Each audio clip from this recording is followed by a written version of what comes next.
हत्तीरोग निर्मूलनासाठी MDA 2026 मोहीम चंद्रपूर जिल्ह्यात विशेष भर।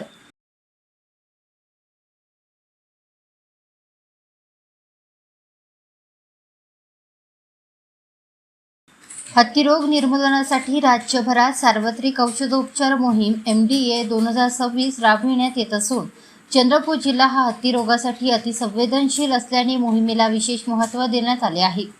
जिल्हा परिषदेचे आरोग्य अधिकारी अशोक कटारे यांनी पत्रकार परिषदेत ही माहिती दिली।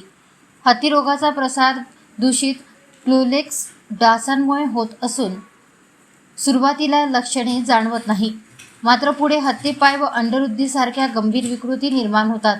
सन 2025च्या सर्वेक्षणानुसार जिल्ह्यात 9180 हत्तीपाय व 316 अंडवृद्धी रुग्णांची नोंद आहे। या मोहिमेत पात्र लाभार्थ्यांना 3 प्रकारच्या गोळ्यांचा 1 दिवसीय डोस देण्यात येणार आहे।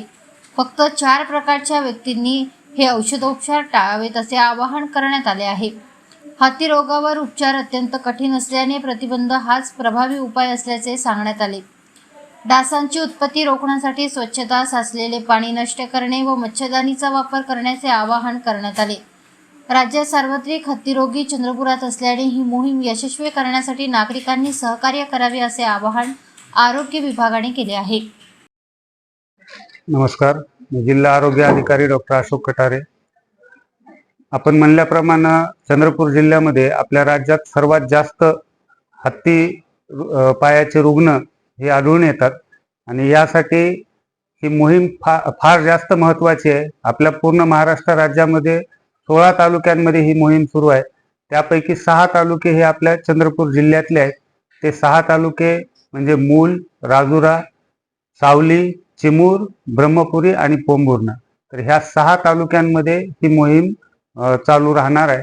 तर ह्या मोहिमेच्या माध्यमातून आपण सर्व पात्र लाभार्थ्यांना ह्या 3 प्रकारच्या गोळ्या आहेत, अल्बेंडाझोल, DEC आणि आयव्हरमेक्टिन, अशा 3 प्रकारच्या गोळ्या आपण देणार आहेत। गोळ्या घ्यायच्या कुणी नाहीत ह्याच्याबद्दल थोडक्यात 2 वर्षाखालील बालक, गरोदर माता, त्याच्यानंतर जे दुर्धर आजाराने आजारी आहेत असे लोक आणि स्तनदा माता ज्यांचा पहिला आठवडा आहे, डिलिव्हरी नंतरचा पहिला आठवडा, हे 4 प्रकारच्या लोकांनी गोळ्या घ्यायच्या नाहीत। इतर सर्वांनी गोळ्या घ्यायच्या आहेत, कारण की ह्या एकदा आजार झाल्याच्या नंतर ह्या आजारावर उपचार हे फार सोपे नाहीत। जवळपास उपचार नाहीत म्हणण्या इतके अवघड आहेत।